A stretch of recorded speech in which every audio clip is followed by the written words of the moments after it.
Welcome to Broadway Drumming 101. My guest today is the legendary, the one and only Roger Squitero. Thanks, brother. It's a pleasure to be here. One thing we discussed before we started was how what we do makes people feel good. I love playing drums. I love watching the reaction that we get when we play a rhythm or play a beat, and it makes people dance, makes people snap their fingers or stomp their feet. Tell me about how you feel about playing drums, playing percussion, and how it makes you feel. When I first started playing, I started playing hand drums before anything. So my first drumming was hand drums, and that's it's a very direct experience. I mean, every drummer experiences a certain physical sensation. Now, if you're using a stick and you hit something, the vibration goes through the stick into your hand, into your arm, etc. But when you're playing a hand drum, it's a very direct boom. You hit that skin. There's skin on skin reaction. You feel it. It's a vibration that goes through the hand, up through the arms, into the body. So there's the physical vibration, and that's true of every drummer. I think with hands, it's a little more direct. But then there's the actual vibration itself that's in the air from the moving of sound. And that's the thing that we all react to. That's the thing that we have that is music. And there's no denying that humans have a really visceral, strong effect to the sound, to certain vibrational sounds. And it is my personal belief that that those sounds can actually affect the cellular state of your body, and therefore affect your mind as well, because body, mind, spirit's all connected, it's all one. And so the perception of vibration occurs on a few levels. I really think through my work, and I actually tried to develop this at a certain point in my career, I think that the participation in drumming amongst other people actually raises their vibration to a certain degree that can be helpful both as a healing device physically and spiritually and mentally. I just think that, putting yourself in a vibration that is positive and feels good has effects that are way beyond what we see on and feel on an initial level, that it goes deep, in other words. And it's obvious when people want to dance, they feel it in their body, or if they're listening to a classical concert in a concert hall where it's not appropriate to dance, just the mental, spiritual feeling that you get from absorbing those vibrations that have been incredibly honed by people that are great at what they do, and that includes the composers and the players, create that experience. We're really lucky, Clayton, that we do what we do, because we have a constant. It's not only just that we love it, but as drummers, we have this constant experience where we're getting direct vibrational input into our body and mind that I think is really, really positive. I mean, as a drummer, you go for a while without playing, man, you start to feel a little antsy. At least I do, most drummers I know. And so, the great thing about being a drummer or being a musician, like as opposed to the other arts, is that we can do this at home. If you create a situation where you're cool with your neighbors, etc., you don't have to have a gig to have that direct experience, a vibrational experience you have between you and the drum and a rhythm. And I really think that certain rhythms have different power than other rhythms. And you can find this in especially in African religions, where they use the power of the drum and certain rhythms that are thousands of years old, been developed, honed, time-tested, that they have extreme effects on the body and the mind and the spirit. So That's a long-winded answer there. No, it's great. One thing I want to ask you, you said you started out playing on hand drums. So you talk about the connection between your hands and the skin of the drum. You started out, I guess you were born and raised in DC? I was born and raised in DC. Northwest, And Northeast? I'm curious. well, I was born in Georgetown Hospital. Oh, wow. And yeah, my father went to George Washington University. And when he graduated, the first thing he did was he got a job managing a little restaurant around the George Washington campus. And so then he met my mother and they got married, and that was they ran this little restaurant in Georgetown on the GW campus. It was kind of like a little diner.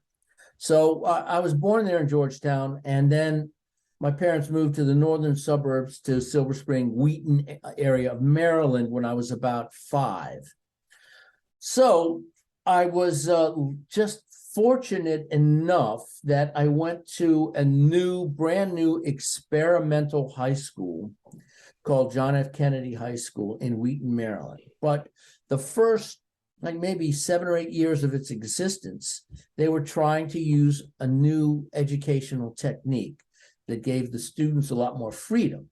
You could kind of create your own curriculum, and you had a lot of freedom to do the work on your own, just get the work done. You didn't have to be in the classroom all the time.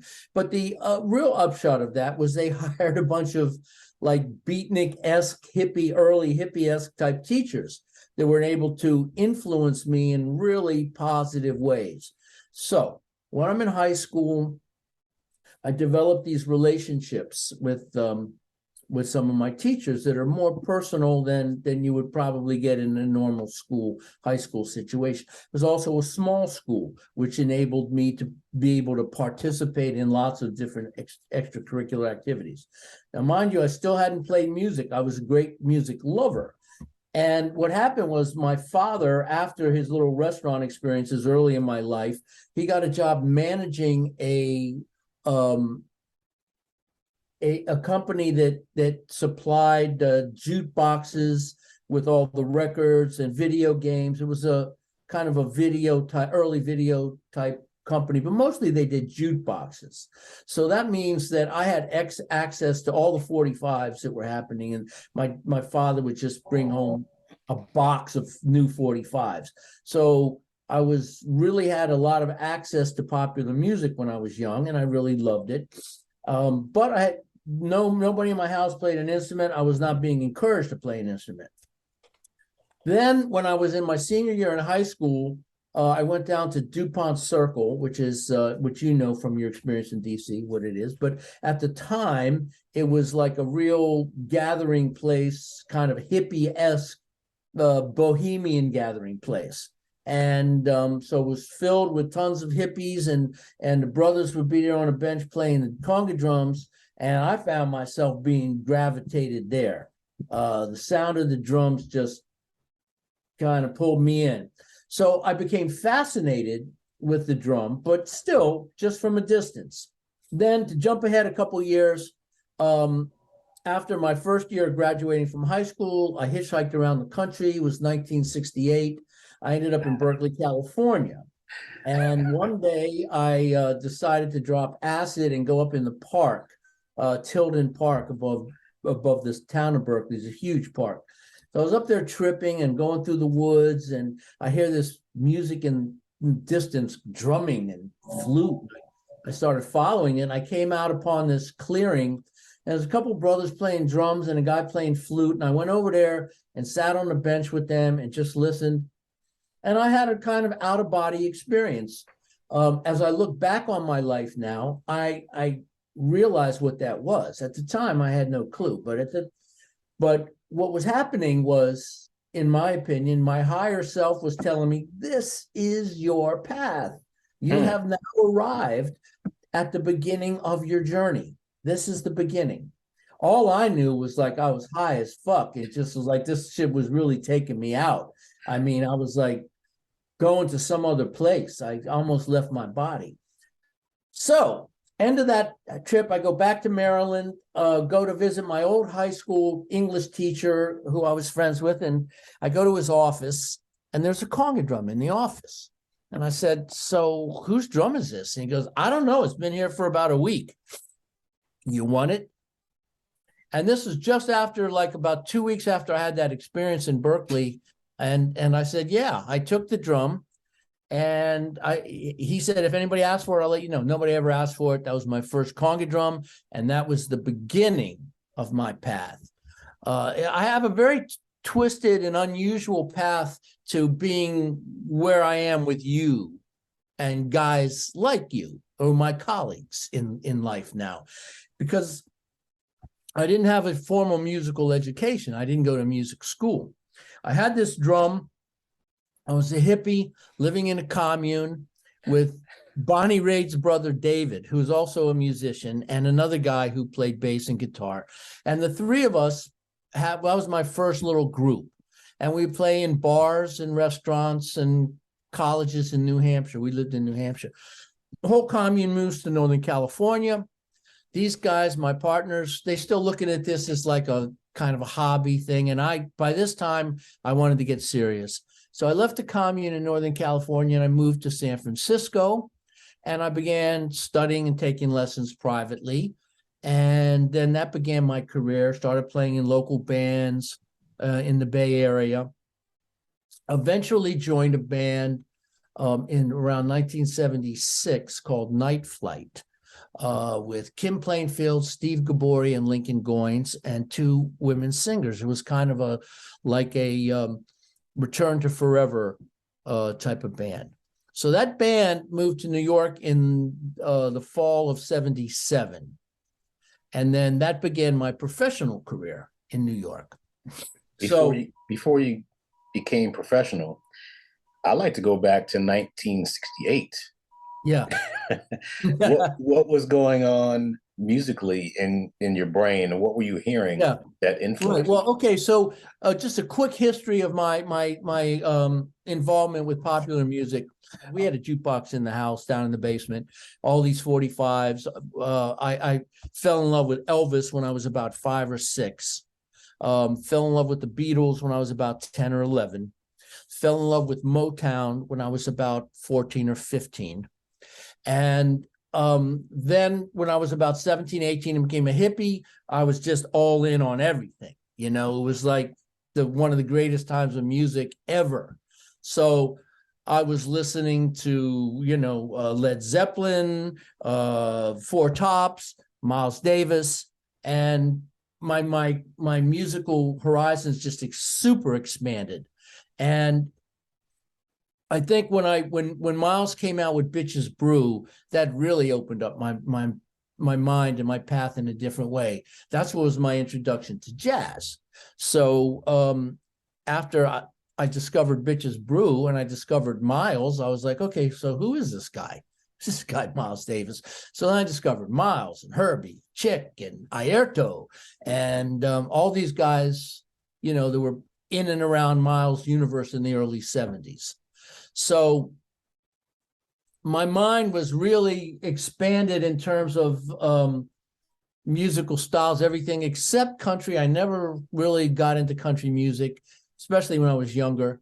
I'd also was not into Sinatra and the crooners of my parents' generation at that time, but although I did come to embrace and fully love and just amazed by Frank Sinatra, honestly. So that was kind of the beginning. There was a lot of stuff happening musically. When I tell people when I moved to New York in 77, there was a radio station, WRVR, that was like, again, they would play like Miles Davis, Santana, Stevie Wonder. It was just all over the place. It was music in the 70s at that time was not a corporate entity to be cut up yet, broken into little pieces and sold in a proper bin, It was just music. People were just making music and exploring different styles and creating different style, blending stuff. And it was one of the last of the pure moments before music became corporate and radio stations started doing what are those where they have a Format. get a bunch of people together and listen to something and say, what do you think? What was that? What's that called? They do it in Focus group or focus group. Thank you, yeah, brother. yeah. So it was before focus groups, you know. And I remember a quote from Zappa around that time where he was saying that, you know, before that, where music became so corporate, before that, it was just some old cigar smoking guy in a desk who had no clue what you were doing and didn't care as long as it's a soul. So they'd put out anything. Zappa said it started to get weird when, you know, the A&R guys thought they knew everything about music and knew exactly what needed to be, how music should be presented, and started putting their 2 cents in to the artist. And then that moved from the A&R guys to the focus groups, and then next thing you know, radio stations are pigeonholed. We only play this kind of music for this kind of audience, and we play this kind of. But no, back in the 70s, man, it was a wide open experience. Speaking of that, I was talking to Clint DeGannon, and I think it was him that said people should study musicians. When we talk about, you know, diversity now, we didn't even think about diversity. Can you play your conga? Could you play the cowbell? Can you play the drum set? Can you play guitar? Can you play the organ? Let's just get together and play. I don't care what you look like, what's between your legs. Can you play? And I see, looking back at, you know, your era and even before that, and, you know, of course, my era coming up in the late 70s and early 80s, that was pretty much the ethic and the way that we did things. And I think it's kind of still the way we do things now until it's, you know, kind of forced upon us. But you came from an era where there was a wide array of music styles, fashion. One of those seminal moments in the late 60s was something I found out about you, that you were actually there as an event called Woodstock. And you were actually, you're featured, I think, in the movie, correct? I'm in the movie. You're in the front row. Tell me about your experience getting to that, and what was it like actually being there? Leading up to that summer, I was actually a theater major in college. I wanted to be an actor. So I was going to a college in Maryland called Montgomery College, and we had a troupe of actors from Provincetown, Massachusetts. They had a theater called the Act 4 Theater. They came through our college to do a weekend presentation of some play. And being a theater major in a small college like that, I was conscripted to help. So I met the people and worked with them that weekend, and the producer offered me an apprentice job that summer at the Act 4 Theater in Provincetown. So I took the job. I went up to Provincetown, Massachusetts to begin the summer of '69. But then I got involved with this actress from New York City who was doing a play there. And we had a little fling. And she said, come on back to the city and hang out with me. So I did. I went back to New York City and was staying with her. And she was a member of the Actors Studio, took me to the Actors Studio. And I was thinking at that point, maybe I'll just not go back to college and just stay in New York City. And I'm already making connections, you know, I'm meeting people that are at the Actors Studio. And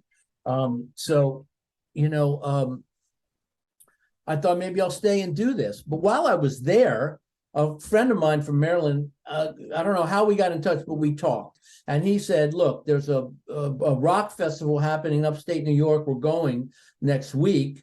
Would you like to go? We'll stop by and pick you up in New York City if you want to go. I said, yeah.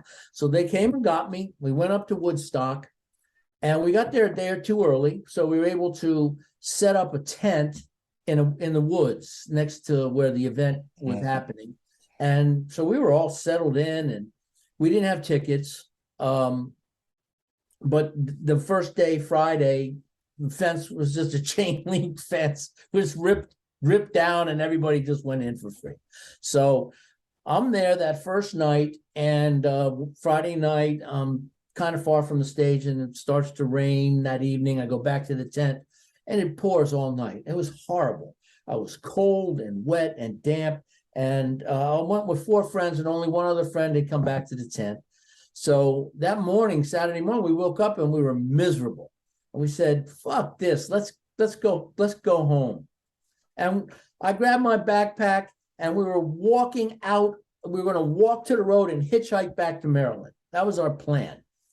So we got out in the field in front of the stage, and it was a Saturday morning. The sun was out. People were playing frisbees, and it was like beautiful.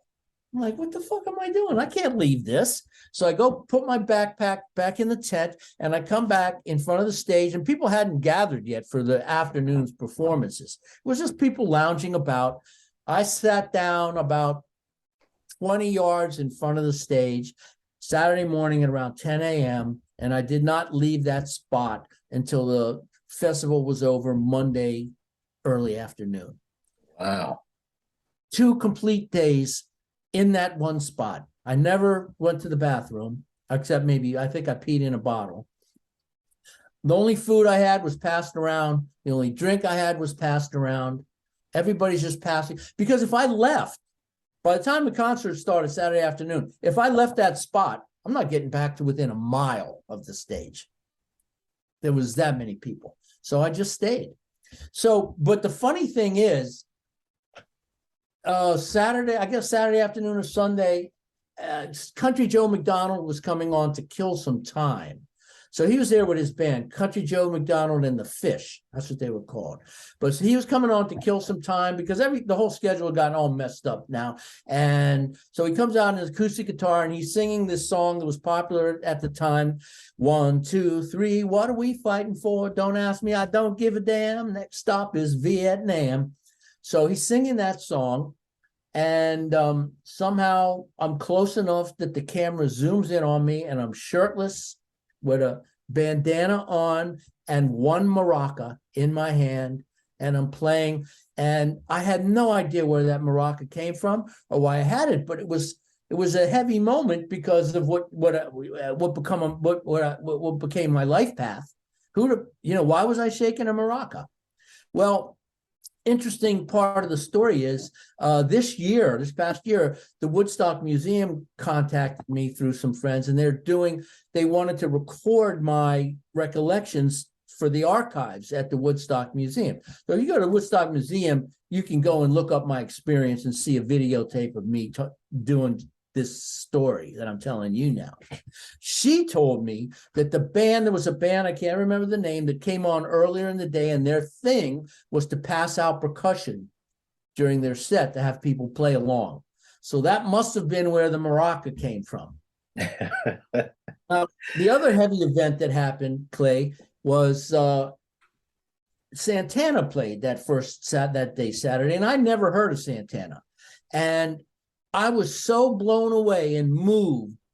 It was another beyond life kind of experience to me. It just this is the shit. This is what I want to do. So the interesting thing is, on the 10th year anniversary of Woodstock, 1979, the day of the anniversary, 10 years, I was playing a gig in New York City with Michael Shreve. Really? Yeah. So that was such a heavy life, giving you you're on the right path, my son. This is where you belong. This is where you need to be. Because that day, 10 years ago, when I saw Michael playing on that stage, playing that music, and I might have had this skill with one maraca, but no other skills. And now, 10 years later, there I am with Michael and Luico Hopper, by the way, doing a gig. Yeah. Yeah, I heard that they were relatively unknown back then, but and the way that they played, they just surprised everybody. And their album hadn't dropped yet. Wow. Bill Graham was their manager in the Bay Area, and he got them on the gig at Woodstock. Nobody knew who they were, but my God, they knew afterwards. They knew the next day. They knew that day for sure. And so that really was that was a big push in the direction of where I wanted to go. So by the time I left Woodstock, I was done with acting. I was done with I was ready to drop out, and I did drop out. I dropped out and moved to, bought a piece of property in West Virginia with friends and started a commune. And that communal, wanting to have that communal lifestyle, it directly came out of Woodstock. I just thought from that experience, we're the new generation. We're going to do things differently. We don't, you know what I mean? There was 500,000 people. There was not one fight, not one murder. I mean, we were just like sharing food, sharing water, just like we're the new generation, and fuck you and fuck your war and fuck your racism and fuck your sexism. We don't have to live by those rules anymore. We're going to do it differently. We're going to live a moral life that we believe in. I came away with that. And so I didn't want to go back to school and become an actor. I didn't even want to be a part of the society. I dropped out. I was going to grow my own food, learn how to farm, live off the land, be in touch with nature. So that was my intention. And then one thing led to another. And like I said, I got a conga drum and blah, blah, blah. And then I became a musician. One thing led to another. Then you wound up cutting your hair off. You got a family. You worked on Wall Street. I'm just kidding. A lot of people actually did that. But I find it just fascinating how things were back then. And each generation thinks they're going to change the world. You know, my generation, I guess through the introduction of rap music in the 80s, I don't think we were going to change the world, but everyone has this ideal of what we're going to be. I don't want to stay on the 60s, but it's a very important decade, and the contribution that your generation made, even, talking about how things were and going into the theater experience, your generation created things like hair, which, it was a groundbreaking form of theater. Were you thinking at all about theater at that time? Before that, Clay, before that, my communal experience happened. And I was in high school and into theater, and I wanted to be an actor. And I loved, I probably wouldn't admit it to my friends, but I loved some musical theater. And I would listen to, soundtracks. I'd listen to Sound of Music. I'd listen to My Fair Lady. I love My Fair Lady. I love West Side Story. I'd listen to these soundtracks over and over. I mean, there was a part of me, and I kind of laugh at myself, where I ended up in the theater in the latter part of my life as a musician, but there's always been this love of theater. And when we would be standing on the side of the stage before we went on and Ain't Too Proud, and we're just standing there waiting for our moments. I can visualize it so clearly. And you're over there, you three guys doing your little thing. But just so often I'd have a moment where I'd look at the rafters, I'd look at the local one cats, I'd look at what was going on stage, and I'd just go, fuck, I love this. Me too. Love this experience. It's so collaborative. And that's what I really, really dig about it. It's collaborative on a lot of levels, where everybody is a pro and really good at what they do. And it takes all of these different people with their particular expertise to make this one production performance. And I think that's an amazing thing. And I've always, since I was a teenager, I've been attracted to that. So, but then there were all these years where I was just a player. I was a studio musician, touring musician, and in those days, we kind of looked down on Broadway. In the 70s and 80s, there were hierarchies within the New York City musical community, and the community that I was involved with, studio work and touring, we thought that cats that couldn't do that would do Broadway. You were not good enough to be getting the calls to record jingles and soundtracks and records, or you're not getting calls to go out and tour with major artists, and you weren't good enough to play in a symphony orchestra, then you went to Broadway. That has completely changed. So, but in those days, that's the way I looked at it. I kind of went to Broadway accidentally. I was living with a woman named Valerie Pettiford, an amazing dancer, singer, performer, still very active today in LA. And she got a gig with doing this Bob Fosse show. This was probably about 83, 84. She got a gig dancing in Bob Fosse's show called The Big Deal. And Red Press was the was in-house contractor, and she convinced Red to hire me. And again, Luico was playing bass. My old brother Luico, we keep coming back and following and finding each other in new circumstances. But Luico and Brian Brake was playing drums. And when I came to New York, but I'm just going to put a pin in that for a second. When I came to New York, I got a job in the first year that I was here at the Professional Percussion Center. Remember when I introduced you to Carol Steele when we were doing Yes. Carol was it was like the only person I knew in New York City when I came here, because I knew her from the Bay Area. She had been in the Bay Area. She lived in the Bay Area. So Carol was working there. So Carol left within the first year I was there and got me the job. So I was in charge of the Latin percussion section at the Professional Percussion Center.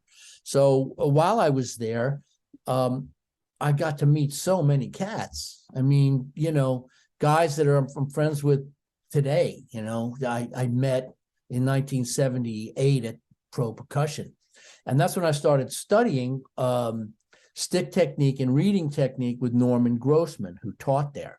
We had studios. We had the store was on the 12th floor, and on the 13th floor was storage and studios for lessons. And, Joe Jones would hang out all day long. He would he'd come in around 10 or 11, grab a stool, sit in front of the counter, and just hold court all day. That was common. So I got to hear all these great stories from his era and meet cats. So it was a great experience, but I grew tired of it. I grew tired of a day job, and I just wanted to play.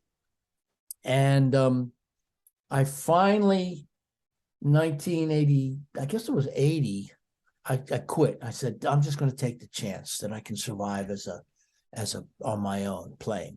And it was another moment when life kind of tapped me on the shoulder and said, you're on the right path. Whoever you might think is tapping me, it could be my higher self, my spirit guides, or my imagination. So what happened, 1 week after I quit my job, my day job, I get a call from Michael Shreve. Michael Shreve again. He says, I got called by the Rolling Stones. They want me to record percussion on the new record, and I'd like to know if you would like to play with me, because I don't have any hand drum chops. So I said, yeah. So it was a week after I quit my day job, I got hired to do emotional rescue with Wow. Yeah. So I just thought, well, this is life telling me, yes, you're on the right path. And I never did do a day job again the rest of my life.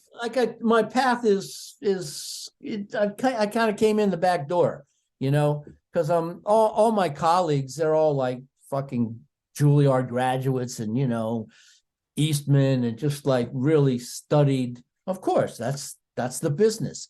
But back in the 60s, not so much, The 60s, there were a lot of garage bands, and cats that came out of those garage bands, some of them went on to have careers, both as sidemen and artists. And that's kind of the era and the place that I come from. So tell me about the studio scene back in the 1970s with Radio Registry. I remember speaking to Ray Marchica and Buddy Williams about it, but I forgot what the number was, 212. I don't remember. It might have been a couple of eights in there. 880. Yeah. Anyway, like that. Speaking of Buddy, I and the studio scene, I did my first album, my first New York recording album with Buddy, or actually I overdubbed, but Buddy was on it.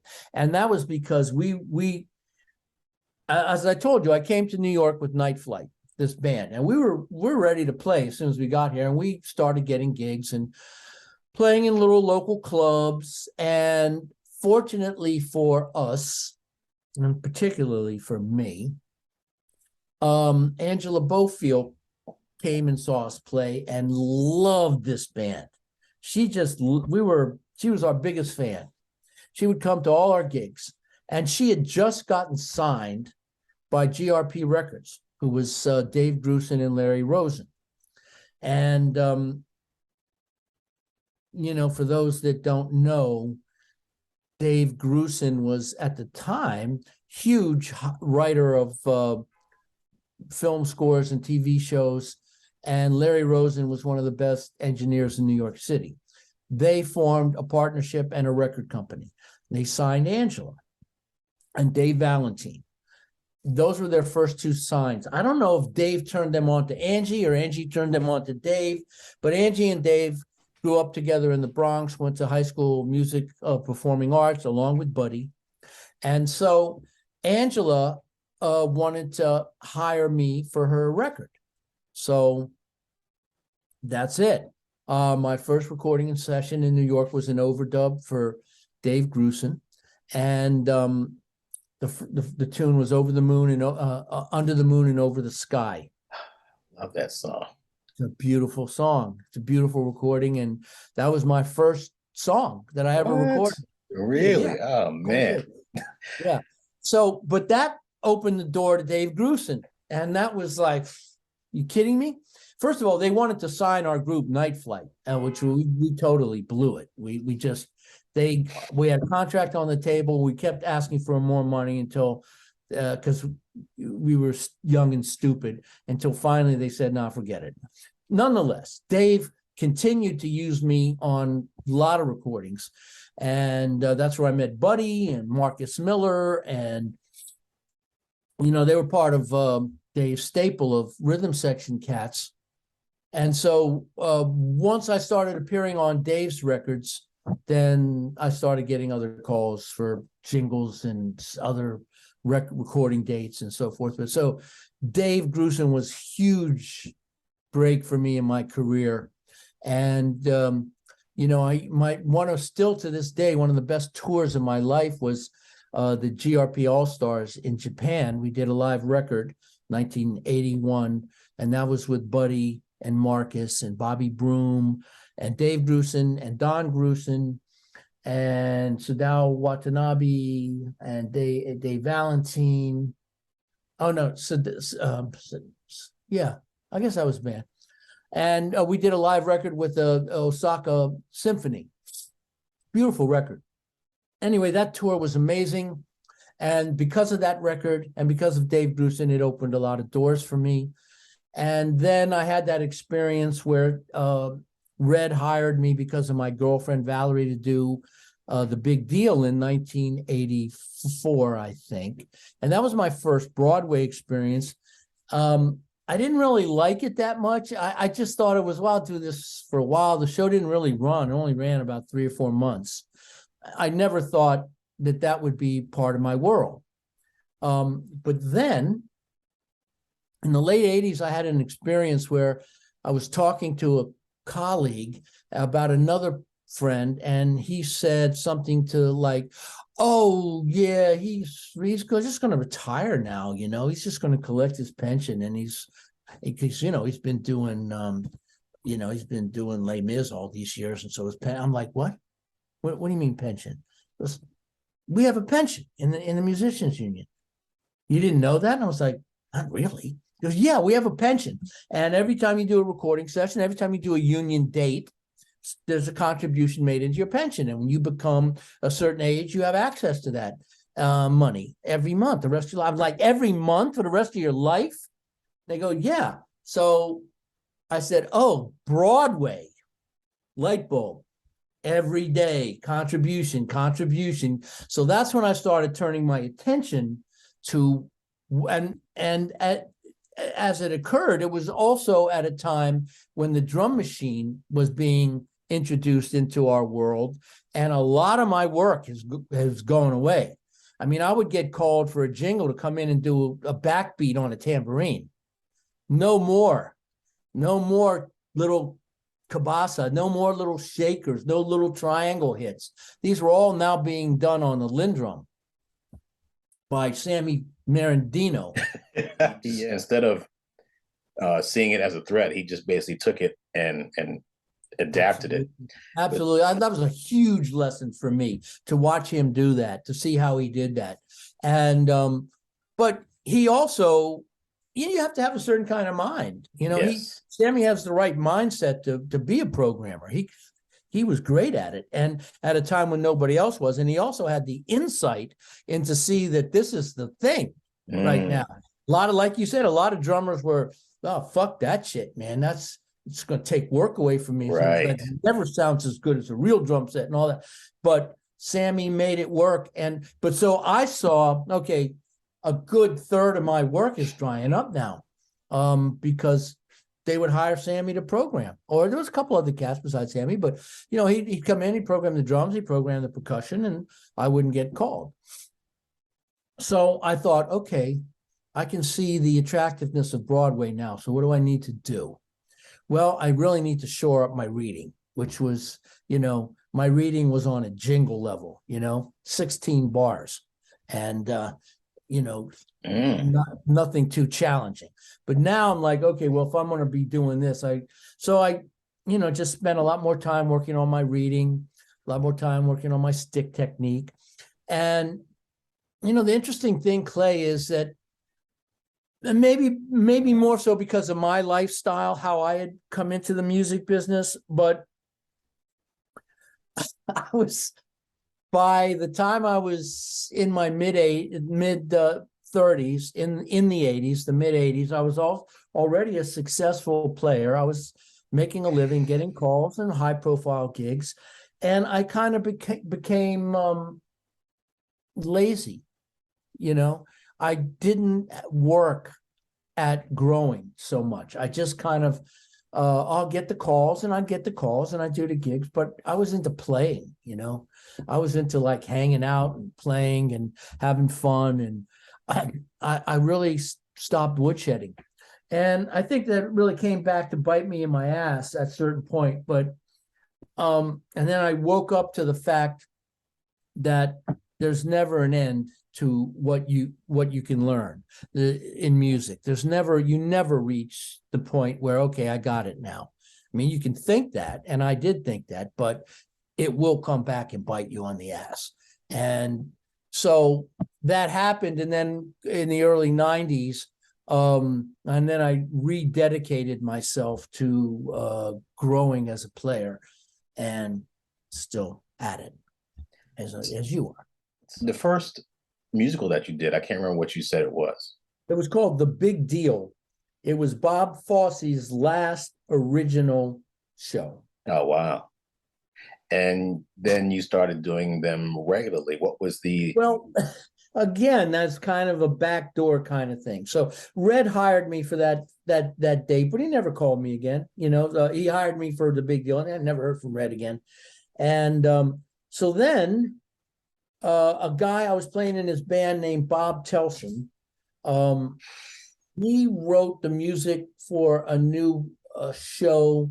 It was a Lincoln Center production, a limited run, based on a book by Gabriel Garcia Marquez called Chronicle of a Death Foretold.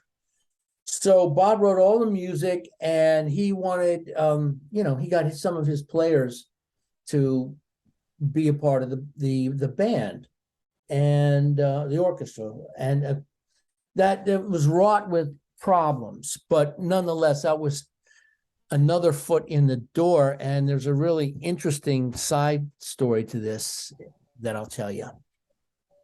When Bob wanted me to meet the director, Graziella Danielle, because he wanted me to meet her, and because in the development phase, the workshop phase, Bob was suggesting that she use me instead of a drummer.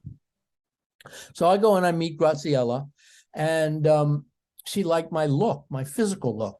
And she said, would you be willing to audition for a role? I have a role in mind for you. And the role that she had me audition for was the husband of the lead actress in the show, who was Saundra Santiago. So who I end up marrying. So she asked me to audition for the role of Saundra's husband. I didn't get the job, but then in the end, I really did get the job. That's fascinating, man. Yeah, it was fascinating. But Saundra was married at the time, and but because I was doing the workshops, I got to know all the actors. As you know, you've done workshops, and you know you're every day with the cast, and so I got to be friendly. We got to be friends through that experience. But that still didn't quite open the door. But nonetheless, Red was the contractor for that, and this time Red did call me for another show after that. And that was Bring On the Noise, Bring On the Funk. So he initially hired me, but then before the show even started rehearsing, I get the call, hey, listen, kid, because I was in my 40s, but for Red, I was still a kid. Listen, kid, unfortunately, they decided to make a change, and they're going to use these bucket drummers instead of a percussionist. So I got hired for Bring On the Noise, but I never got to play a note. And that was another Luico gig, I believe. Yeah, yeah. And Leroy Clouden was the drummer on the gig. He was Bob Telson's drummer in his band, so Bob brought him in. He had no Broadway experience either. But then because Red had contracted that show, Red called Leroy and me for Bring On the Noise, and then of course I got cut. So how did you meet Red Press? He was the contractor for the Bob Fosse show my girlfriend was doing, and she said to him, "Hey, you should hire my boyfriend on this show." Did he hire you for anything after that, after Bringing the Noise? No, even though you didn't get it, but no, he never did hire me. No, he never did hire me for another show. did you work on the Civil War, the show? I did work on the Civil War with Warren Oates. Yes. And that was a John Miller hire. Tell me about getting into the shows like that and Brooklyn and Tarzan. Right. Well, John Miller called me. I had to audition for the Civil War. And so he called me into audition, and I go in and I play with, the writers and stuff. And I played some congas, some tambourine. Oh, by the way, I knew John Miller from the jingle scene. John and I worked for a jingle writer almost pretty exclusively. So John knew me as a session player, and we'd work together doing jingles together. So John calls me, he says, "Hey, you want to audition for this Broadway thing?" I said, "Okay." So I come in and I play for them, and they hire me. Then when I show up and I start to have to read the stuff, man, there was shit that was beyond me, bro. There was like some marching snare drum part I had to play, and I was like, oh my God. And the reading was really pressing my limits of my reading ability, and so uncomfortable. So I go to Robbie Amin, and I say, "Man, can you help me with this stuff?" So I took some lessons with Robbie. Robbie helped me with this. I learned the marching stuff from him, and I was able to pull it off. And this has happened to me a couple times where I got a show and there was some timpani or there's some orchestra bells or something that's on the classical side that I had no skills, and I had to up my game, but I upped my game specifically for that show. So, I'd learn the timpani parts for that show. I'd learn the Glock parts for that show. But I didn't continue to go home and woodshed. You know what I mean? Yeah. So anyway, John hired me for the for the Graziella show. No, that was Red. For the Civil War, John hired me Civil War, and then he hired me for Brooklyn. Yeah, he hired me for about 7 or 8 shows. Wow. John's been a bit of an angel for me. So getting into something like Tarzan, in between these shows like Civil War, Brooklyn, and Tarzan, and Burn the Floor, and things like that, were you subbing at any shows? No, I've only subbed on one show in my life, and that was On Your Feet for Javier a few years ago. I never wanted to sub, and so, but I was still, I was touring. I was touring with Vanessa Williams from early 90s to, about 20 plus years. And then I was touring with Luther Vandross from the end of the 90s into the early 2000s. I was touring with Michael Franks. I was, Broadway was still kind of well, if it comes, great, but mostly I was still making my most of my living on the road. For somebody like me, when I started going into Broadway, I started thinking of myself in the same way as when I went into a theater in St. Louis with Gregory Hines, and I've come into the stage for the first time, and all the local one people are there setting up. Hey, what do you need? What do you need, Roger? What can I get you? Let me help you. You come in there and you're a star or star-ish. You're with the talent, and you're treated like that. And I'd gotten used to that's the way I expected to be treated. You walk into a Broadway house, you are no more important than somebody in the wardrobe department sewing a dress. And so if you think you are, you're about to have a rude awakening. You know what I mean? And so that happened to me a couple of times where I really had to get used to the fact that I'm just a tiny little cog in a big machine. And I'm no more important than sound, wardrobe, makeup, or anybody else, especially in terms of the way the producers look at this show. They could care less who I played with, or nobody's coming to see the show because they heard that I'm playing. So that's a whole nother adjustment that a musician has to make from my era coming to the pit. Nowadays, I'm sure, people from the, younger generation that graduate from college and start at the end, like Warren Oates would say, they don't have that attitude where they expect somebody to be kissing their ass and helping them set up their stuff or whatever. So when you have other shows that you've worked on in the past where you're together and the chemistry isn't there, how do you navigate that? I've never had a show where the chemistry was not good. And part of it is I've never been on a show that ran very long. So we didn't have enough time to start hating each other. When I got the Motown gig, at first, it looked like it was going to be a hit. I don't know if you remember that, but the first couple of months, it really looked like it was going to be a hit. And I remember, maybe 5-6 months into the run, I ran into Rolando Morales, and I said, Rolando, man, how do you do it? Night after night, playing the same thing. How do you not go crazy? And he said something that was really important to me. He said, I don't play the same thing. He says, I go in every night, it's a new gig, and I play what I play. And I was like, wow, that's it. That's the key. First of all, you have to honor what you're playing. I mean, it's not up for interpretation, okay? But within that, and I'm sure you heard me play night after night. I don't hear the same fucking parts every night. If I hear something different and I feel that it's appropriate, I'm going to play it. And that's keeps me being in the moment, being spontaneous. And that really went a long way to help me from going crazy of playing the same thing every night. How do you view being in the pit and playing a certain thing, certain musical style, certain musical moment?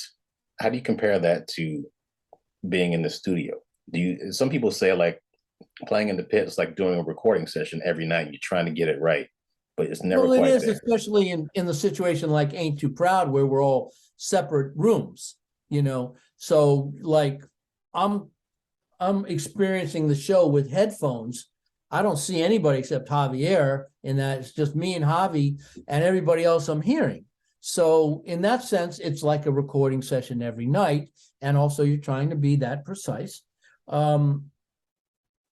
But I prefer, when it's possible, to be in the same room with everybody. I often thought when we were doing Ain't Too Proud, how much fun it would be if we could all just be in one big room playing and being able to have eyesight, and when somebody plays something to be able to look at them and acknowledge that that was killing. And I miss that. But as a percussionist, a lot of my studio work has been overdubs anyway. But I really I relish it when I can play with the rhythm section in the recording studio, for sure. Burn the Floor. What was that show like?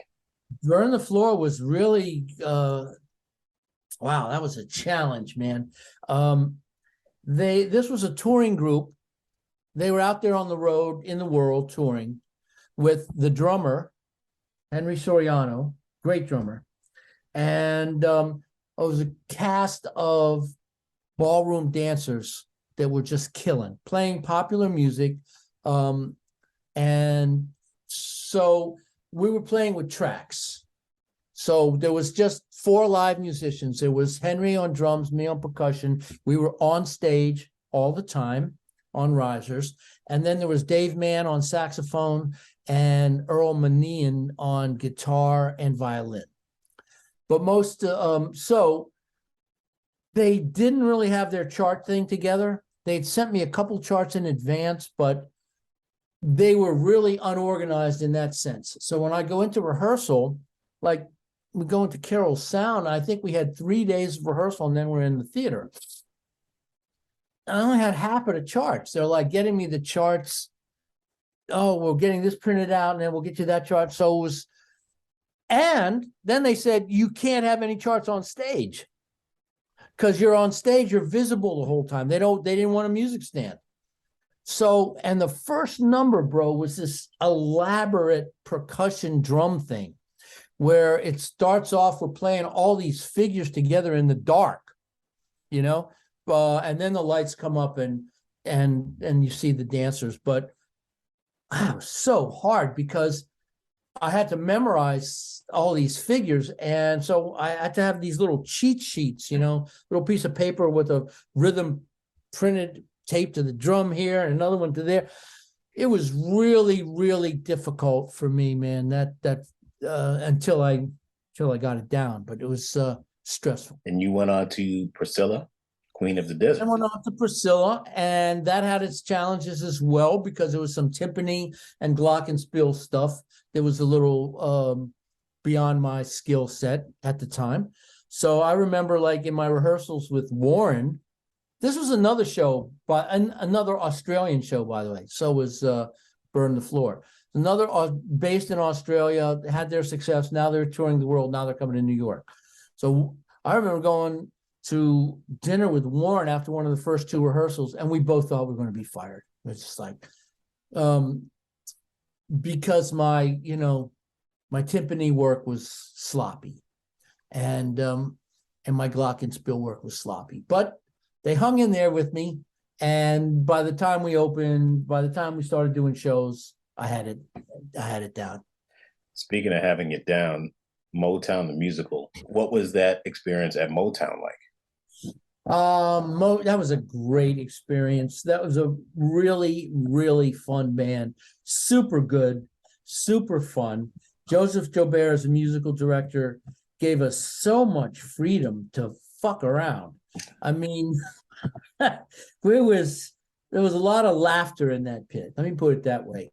And as long as nobody fucked up the music, as long as the grooves were there and there were no mistakes, Joe was really cool with it. I really admired that about him.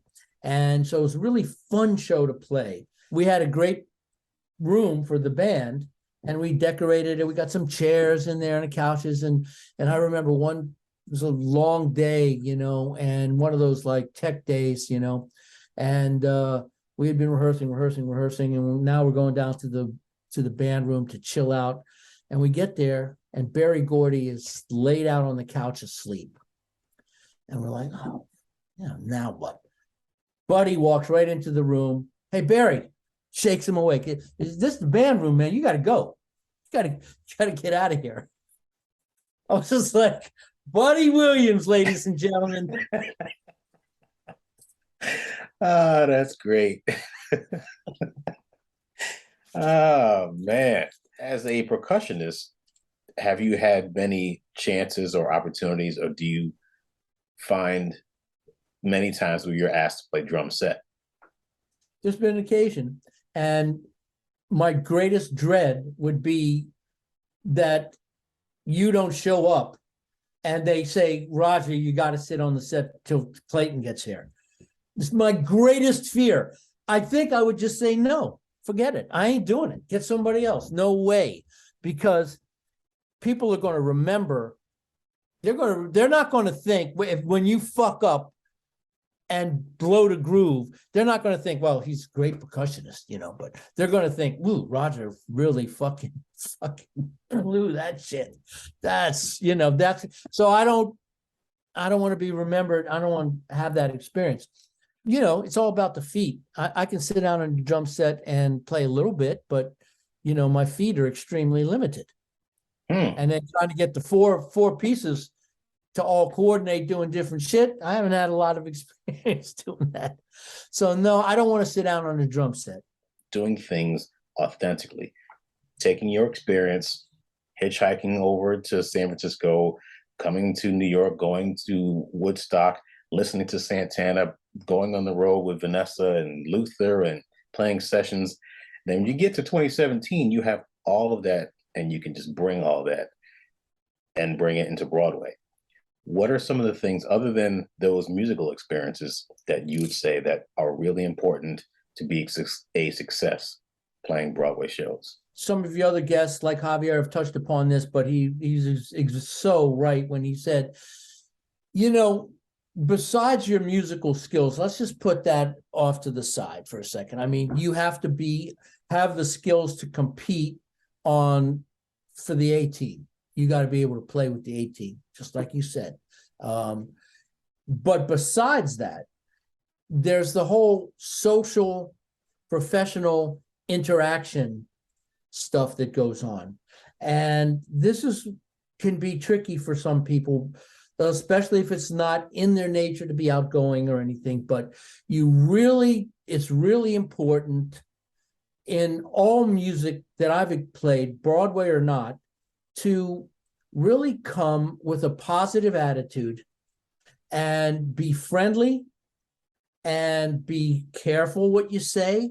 Realize that, you really have to pay attention and to not step on somebody's toes, to not go outside of your lane, and to be somebody that your colleagues are happy to see when you walk in the door, and look forward to sharing a musical experience with. So social skills are important. You don't have to go overboard. You don't have to try to make everybody love you. Just be yourself, but leave your shitty attitude outside, no matter how hard your day is. Realize this is a big collaboration, and your part of it goes beyond what your parts on your charts are. It's what is your part as a human being, a part of this band, a part of this production. So the skills, I actually did a series of videos for Latin Percussion called Being a Pro, What It Takes to Be a Pro. I deal with this a lot.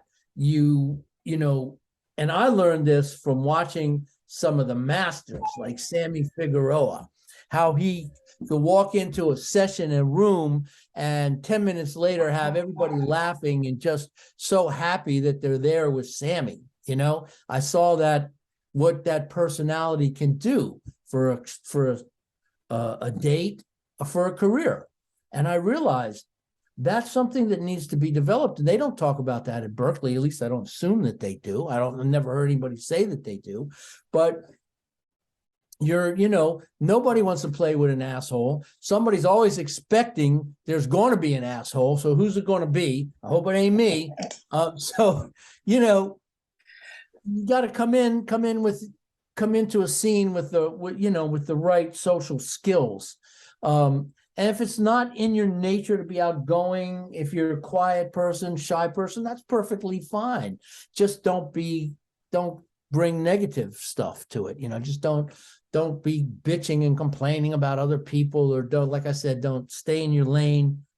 Yeah, it's important. If you were to do this all over again in your professional career as a percussionist, what would you do differently?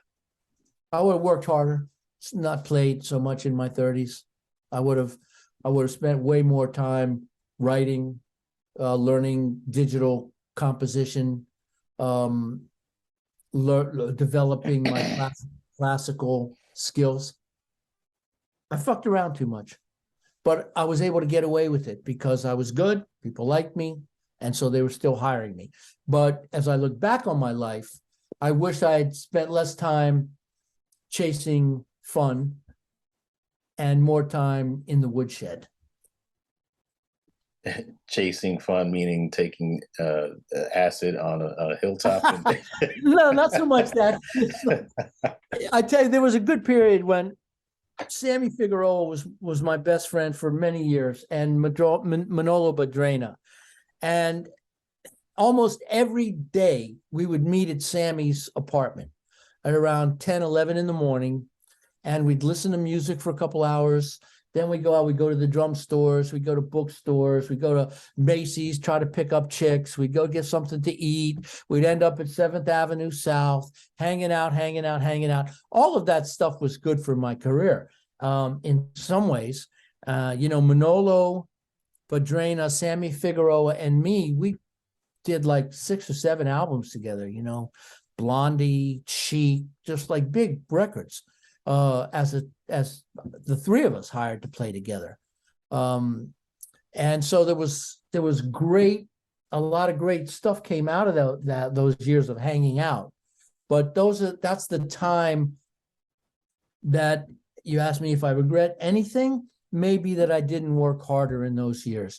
I had started to learn to play guitar. I was, taking lessons. I was learning keyboard. I got kind of lazy with all of that stuff. And then life, when you get to be in your 40s, and life gets way more complicated. Now you're thinking about your health care, and you're thinking about your life insurance, if you're married and kids, and all this stuff gets really complicated. So it became just enough of a challenge to maintain my skills, let alone develop other instruments. That's the good time to do that is when you're younger, because you've got the energy, you've got the ambition, you should, if you want to be a professional, and you don't have as much complicated life baggage to deal with. So those years, I think I played a little bit too much, and I would have liked probably to have worked a little harder.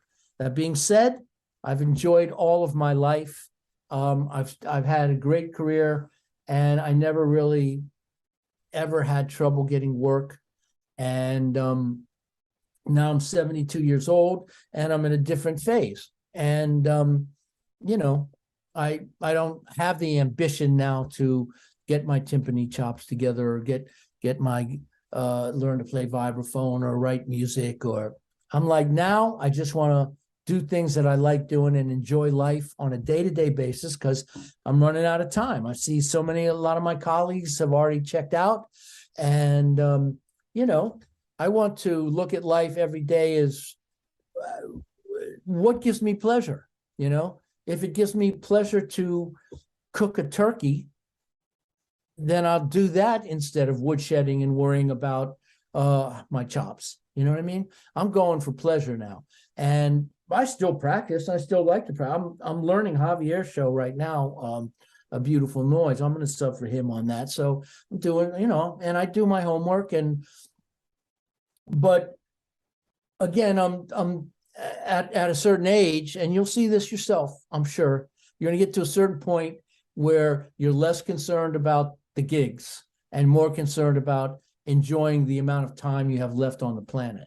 The difference between recording sessions you did in the 70s and 80s and 90s and the recording sessions you done for The Boy from Oz, Priscilla, Brooklyn, Motown, Tarzan, and Ain't Too Proud, what are the biggest differences, or are there any differences? The biggest difference is digital recording, obviously. When I was doing recordings, back in the 70s, you couldn't just bump the backbeat. You couldn't nudge it, you had to if it was off a little bit, you had to re-record it, replace it. So that's the biggest difference. Is digital recording has allowed you to fix your mistakes easier and not spend so much time doing the recording. In terms of being in the studio, and like the Boy from Oz, that was all overdubs. I actually created a samba school for them for that number they did in Rio. I think it's called something about Rio. There was a whole breakdown, so I created a whole samba school for them, and that was for Michael Keller.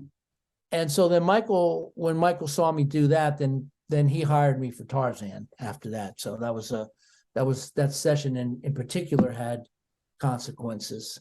And then Michael asked me who would I recommend for a second percussion, and I recommended a few people, including Javi, and Javi got the gig. And then so that Javi and I got to play together in a booth like we did at Ain't Too Proud. And but we started playing a lot before and after, just grooving a lot. You'd hear us sometimes doing that Ain't Too Proud. We'd gotten it a little more under control, but in Tarzan, we drove a lot of our bandmates kind of crazy. I have to admit that I'm more conscious of that now. But what came out of that is we realized we love playing together. We have a very similar approach to percussion, and we decided to do a record together. So when Tarzan closed, we went right in the studio and started writing and recording together. And then we did an album called Behind the Mask. Tribal Sage is the name of we called ourselves Tribal Sage, me and Hav. And the name of the album is Behind the Mask. Right now, are you working on any other projects like that? Or are you just, like you said, No, I'm not. Yeah, because, unfortunately, we did that album in 2000. We made that album 2006, 2007. And that was the beginning of the music business collapsing. And I realized after the record was out there, it's really not much more than a calling card anymore. It's like a website or calling card. It's getting that music played, building a career on that music, doing a second album, the expenses involved, the time involved, and the payoff was just not there anymore, So I kind of lost the incentive, and it's not like I've got so many songs banging around in my head, I got to get them out, Writing is it's a task, it's a chore, takes a lot of concentration, energy, time. And so, yeah, I think that's done. I don't have an ambition to put out another record. And, I'm still getting calls to do as much work as I want to do. But when I'm not working, I don't stress anymore. But I'm lucky because I'm now at the age where I'm getting my pension and getting my Social Security. So I don't have that pressure anymore. So I don't want to say it like, just do what you want to do and enjoy life. I'm lucky enough that I don't have to so much worry about income. When you were a chair holder on your Broadway shows, what did you look for in subs? Well, okay. That's been an evolving experience over my life. There's a couple things involved. One, who do I owe? Who do I owe? In terms of like Steve Kroon brought me into replacing him in Luther's band. He also brought me into replacing him in Ron Carter's band. So I have a debt there. So he's not really a Broadway guy, but I wanted to give him a chance. So there's that debt thing. Who have I subbed for? Who do I owe? all within the very tight frame of, can you do the job or not? I mean, I'm not going to bring anybody in that I don't feel can do a great job, but that's who I look for. And then I look for a couple of young cats, if possible, that are really hungry. That because you're not always going to have your guys, especially if they're busy players. Like Javier is sub for me on a couple shows, but if I get a show, I'll offer it to Javi because he's my boy. And if he wants to do it, I'd be thrilled. But the fact is, he's such a busy guy, I don't expect him to be very available. So I would like to have a couple of young guys that are just breaking into the business, which now I actually have from doing on your feet at the paper mill.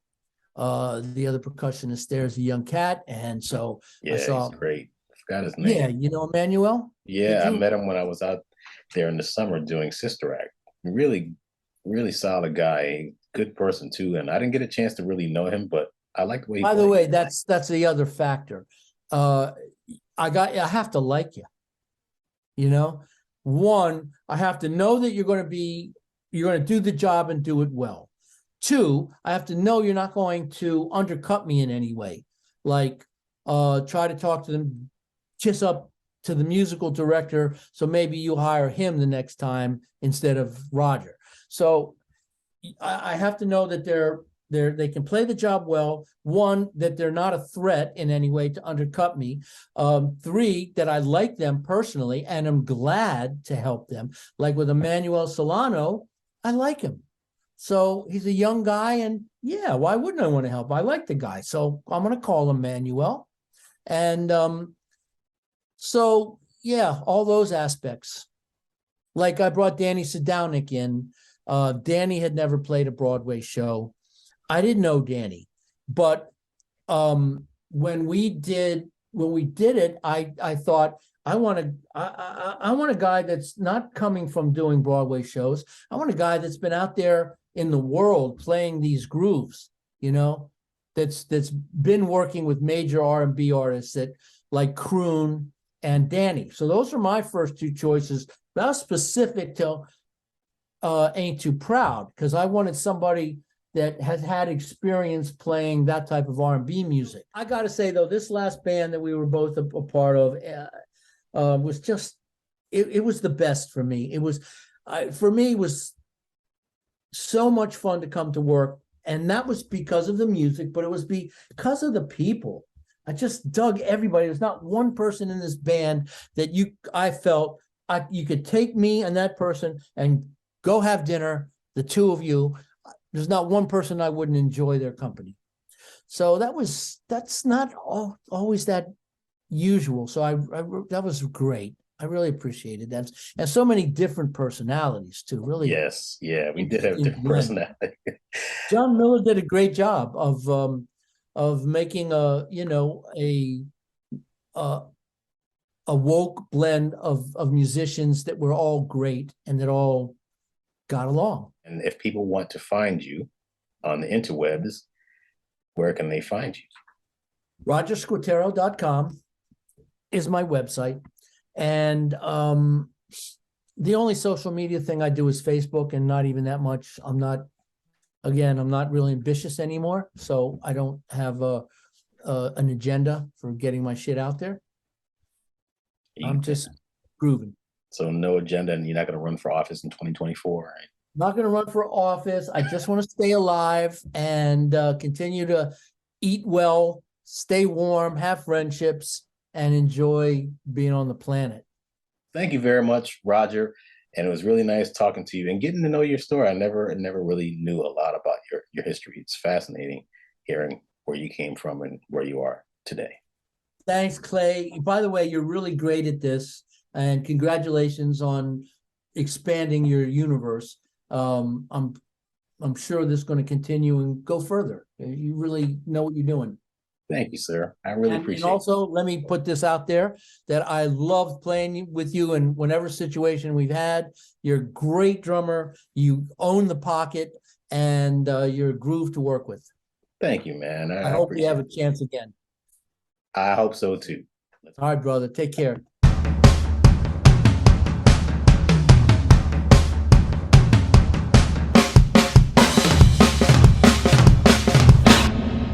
Thank you for watching the Broadway Drumming 101 YouTube channel. If you like this video, don't forget to subscribe and click on that bell icon so that you'll be notified when a new video is released.